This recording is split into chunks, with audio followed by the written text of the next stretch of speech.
கலைஞர் role எப்படி தமிழ் உணர்வு சார்ந்து ஆரம்பிச்சு எமர்ஜென்சி இழந்தாரோ, இந்தி திணிப்புங்கிறது இன்னைக்கு ஏன் எடப்பாடி எதிர்க்கலன்னா 85ல் இந்தியை எம்ஜிஆரே திணிக்கிறாரு. 85ல் அன்னைக்கு திமுக பெரிய விலை கொடுக்குது, நிறைய பேர் இறந்து போறாங்க, தடியடி நடக்குது. எம்ஜிஆர் நடிச்ச இந்தி திணிப்பை கலைஞர் கடுமையா எதிர்கட்சியா இருந்து போராடுறாருங்கிற பார்த்தீங்களா? இதுதான் அதிமுக ரோல். அது பார்த்தீங்கன்னா அவர் உணர்வு கிடையாது, ஒன்றிய சொல்றது அவர் செய்யணும். அதற்கு பிற்பாடு இன்னைக்கு ஒன்று பாஜக அரசு புதிய பொருளாதார கொள்கை, அதுக்கப்புறம் 10% இடஒதுக்கீடு இடபிள்யூஎஸ் கொண்டு வருது இல்ல, இது ஏன் பெருசா அதிமுகர்களுக்கு சுரணையே இல்லாம ஓட்டு போட்டு வராங்க, ஆதரிச்சு போட்டு வராங்கன்னா இதுவும் எம்ஜிஆர் கிட்டே இருக்குது.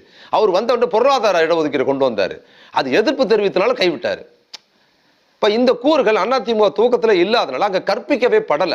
நீங்க அதிமுகக்குள்ளார மொழி உணர்வு, இந்தி எதிர்ப்பு, இந்த மாதிரி தமிழ் தேசிய உணர்வு, இடஒதுக்கீடுல இப்படி இருக்கணுங்கிறத எம்ஜிஆர் கற்பிச்சிருந்தா எடப்பாடி இப்படி இருக்க மாட்டாரு.